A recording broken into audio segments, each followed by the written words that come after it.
Nous allons prier, Seigneur, toi qui es le créateur du ciel et de la terre. Nous voulons te bénir parce que ton nom est souverainement élevé. Toi qui fais ta retraite dans les lieux très hauts, dans les lieux très élevés.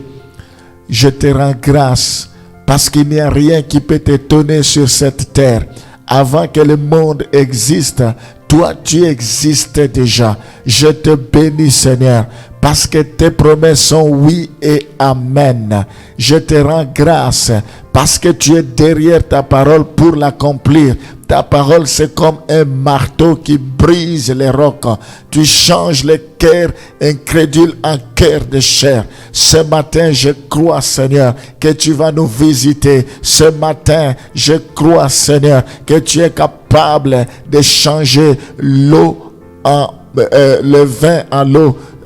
Tu es capable de changer la malédiction en bénédiction, des échecs en réussite.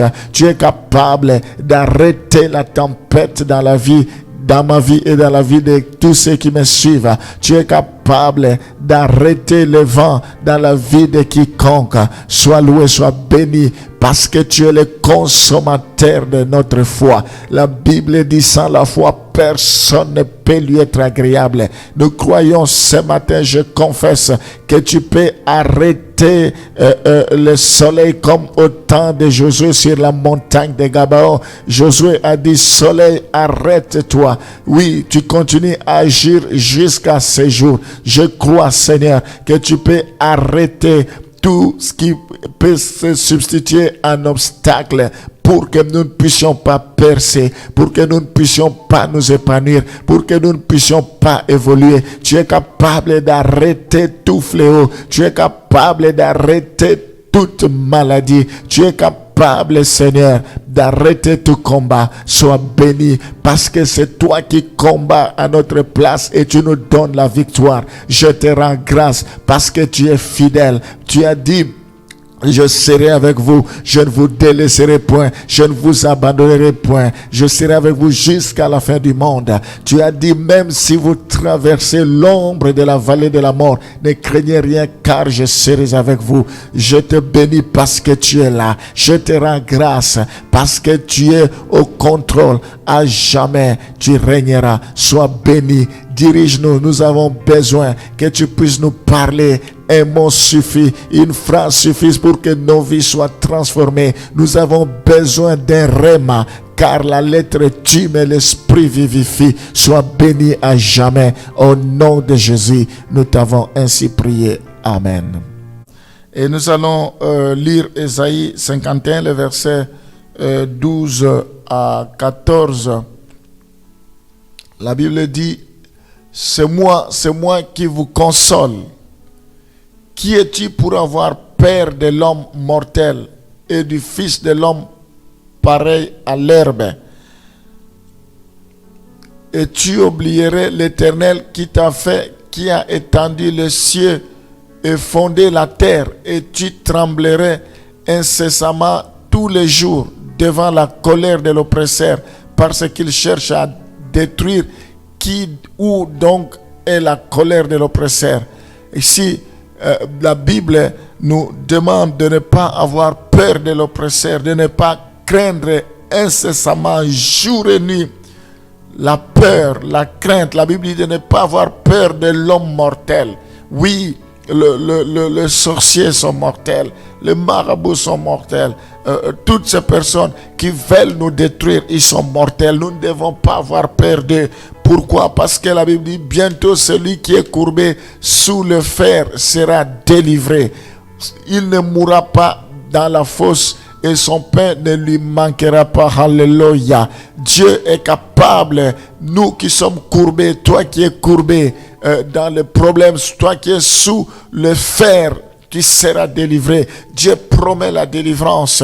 Il dit, l'heure viendra, la Bible dit,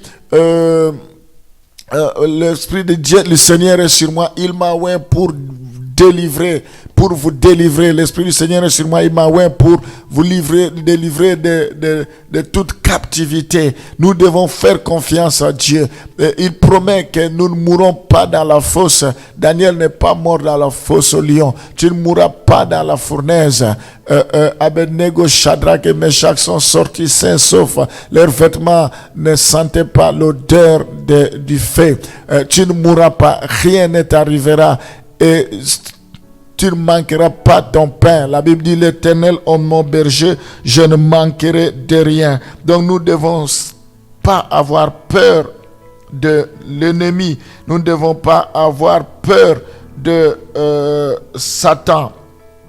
Toutefois, il doit connaître ses intentions et ses méthodes. Nous devons connaître ses intentions et connaître ses méthodes, mais nous ne devons pas avoir peur.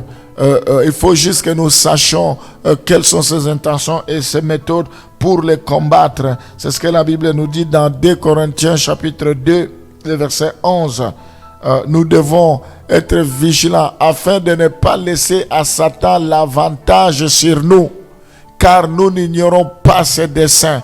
Donc, il est de notre devoir de connaître ses intentions, les intentions de Satan et ses méthodes, pour ne pas lui donner l'avantage, car nous n'ignorons pas ses desseins. C'est là où beaucoup d'enfants de Dieu échouent.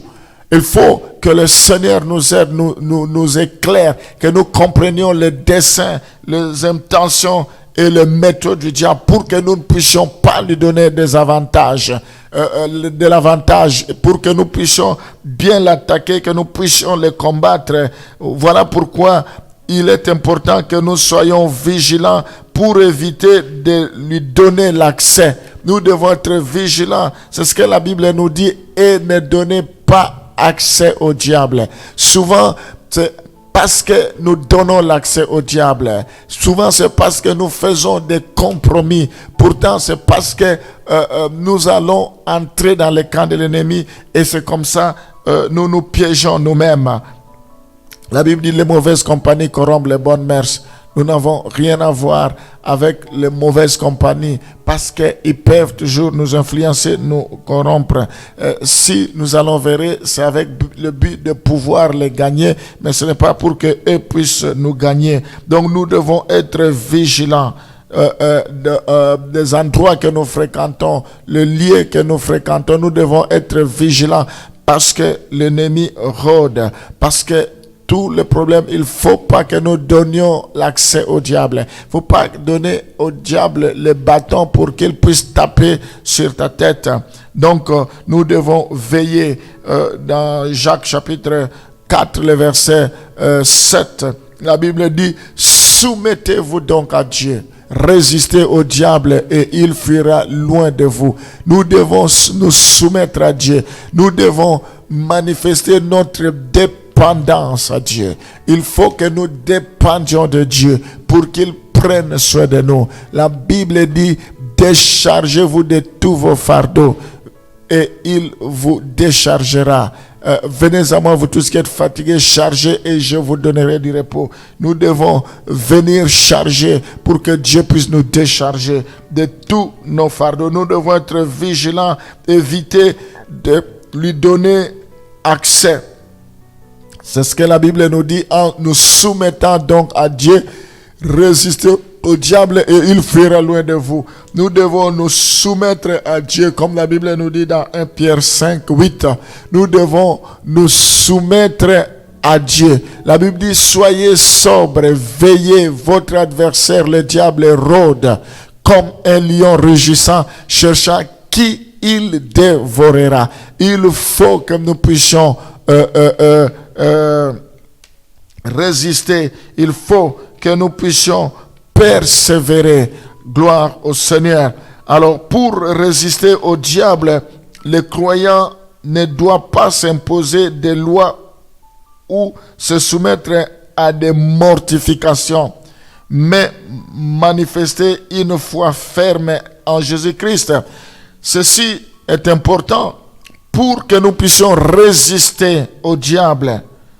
Nous n'avons pas besoin de nous imposer des lois ou de nous soumettre à des mortifications, nous créer du mal, nous causer du tort pour dire que nous nous soumettons. Non, nous devons seulement manifester une foi ferme en Jésus-Christ. C'est comme ça la Bible dit dans 1 Pierre chapitre 5, le verset 8 à 9, résistez-lui avec une foi ferme. La foi suffit pour que nous puissions lui résister, pas n'importe quelle foi, une foi ferme, sachant que les mêmes souffrances sont imposées à vos frères dans le monde. Nous devons lui résister avec une foi ferme et nous devons nous soumettre à Dieu. Nous devons savoir que le diable a la même stratégie partout dans le monde. Il amène des souffrances, il impose des souffrances aux frères dans le monde. Nous devons savoir que nous ne sommes pas les seuls à rencontrer des problèmes. Souvent, nous avons tendance de croire que nos problèmes sont plus difficiles que les autres. C'est parce que nous n'avons pas connaissance des problèmes des autres. Il y en a certainement qui ont beaucoup plus de problèmes que vous, que nous. Mais ce n'est pas pour autant qu'ils ont abandonné, qu'ils ont relâché. Rien ne peut nous séparer de l'amour de Dieu. Paul dit, rien ne peut nous séparer de l'amour de Dieu. Ce ne sont pas des problèmes qui vont nous séparer de l'amour de Dieu. Si quelqu'un se sépare de l'amour de Dieu, il faudrait se poser la question si réellement il connaissait le Seigneur. Parce qu'on est débordé par des problèmes, on est fatigué, on est découragé, on veut abandonner. Alors on ne connaissait pas vraiment le Seigneur, parce qu'il n'y a rien qui peut nous séparer de l'amour de Dieu. Alors nous voyons que la protection vient de Dieu qui fournit l'armure dont le croyant a besoin. La protection vient de Dieu qui nous fournit l'armure qui est la vérité. Dieu nous fournit l'armure dont le croyant a besoin, la vérité. Nous avons besoin de la vérité. C'est Jésus-Christ qui est la vérité. Jésus lui dit, je suis le chemin, la vérité et la vie. Nul ne vient au Père que par moi. Quand il dit je suis le chemin, c'est-à-dire nous devons marcher sur ses traces. Nous devons nous laisser conduire par lui. Il faut que nous puissions l'accepter. Nous devons marcher dans la vérité pour vivre la gloire de Dieu. Nous devons marcher dans la justice. Nous devons avoir du zèle qui vient de l'évangile, la foi. Nous devons garder le salut. Nous devons avoir la parole de Dieu et la prière par l'esprit. Nous devons prier en esprit, chercher la volonté de Dieu. Nous sommes dans Ephésiens chapitre 6, le verset 11 à 16. Revêtez-vous de toutes les armes de Dieu afin de pouvoir tenir ferme contre les ruses du diable. Comme nous n'avons pas à lutter contre la chair et le sang, mais contre les dominations, contre les autorités, contre les princes de ce monde, des ténèbres, contre les esprits méchants dans les lieux célestes. C'est pourquoi prenez toutes les armes de Dieu afin de pouvoir résister dans le mauvais jour et tenir ferme après avoir tout surmonté. Tenez donc ferme, ayez à vos reins la vérité. Il faut que nous ayons la vérité. Pour ceinture, revêtez la cuirasse de la justice. La justice, mettez pour chaussure à vos pieds les ailes que donne l'évangile de paix. Nous avons besoin d'être zélés. Prenez par-dessus tout le bouclier de la foi. Il nous faut la foi avec laquelle vous pourrez éteindre tous les traits enflammés de l'ennemi. Prenez aussi le casque du salut. Il faut que nous puissions garder le salut et l'épée de l'esprit qui est la parole de Dieu. Il nous faut l'épée de l'esprit qui est la parole de Dieu. Faites en tout temps par l'esprit toutes sortes de prières et de supplications. Veillez à cela avec une entière persévérance et priez pour tous les saints. Nous voyons que nous devons aussi nous servir de la prière en esprit. Prier, laisser le Saint-Esprit nous conduire par l'œuvre de Christ. les chrétiens ont été délivrés de la puissance des ténèbres. Je confesse que les enfants de Dieu ne sont plus sous la puissance des ténèbres dans le nom de Jésus. Je proclame la victoire de Dieu sur Satan, sur ses œuvres. J'anéantisse pur et simple le plan et le manœuvre du diable au nom de Jésus. Même si Satan n'a pas encore cessé d'exister ni d'agir, nous croyons qu'il n'a aucun droit sur les enfants de Dieu. Il n'a aucun droit sur les rachetés. Au nom de Jésus, que le sang de Jésus protège les enfants de Dieu. Je crois à la main invisible de Dieu dans le nom de Jésus. Je confesse la protection de Dieu. Je confesse la protection de Dieu au nom de Jésus. Seigneur, je crois que tu es le même hier, aujourd'hui, éternellement. Je prie pour que chaque enfant de Dieu soit sous la protection de Dieu, qui reste toujours maître de la situation, que tu restes toujours maître de la situation, que les épreuves du croyant ne proviennent pas de la seule volonté de Satan, mais elles sont permises par Dieu. Quel que soit ce que tu peux permettre, le diable est limité. Je confesse qu'il a des limites. Le diable ne peut pas aller au-delà. Il ne peut pas aller contre ta volonté. Au nom de Jésus, que tu puisses bannir la crainte dans la vie des enfants de Dieu.